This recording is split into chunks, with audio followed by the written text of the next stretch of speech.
যে গাছের আম্রপালি আমরা খেয়েছি, অনেক অনেক মজাদার আম।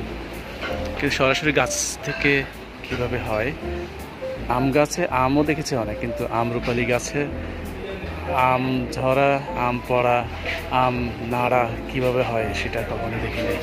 তাই প্রিয় দর্শক, আপনাদের জন্য এই ভিডিওটি নিয়েছে দর্শক গাছের তরতাজা আম, আম্রপালি। আমরা এই আম্রপালি মজা করে খাই কম দামে, অনেক টেস্টি, সবার পছন্দের আম। আজ আপনাদেরকে সরাসরি গাছ থেকে দেখালাম।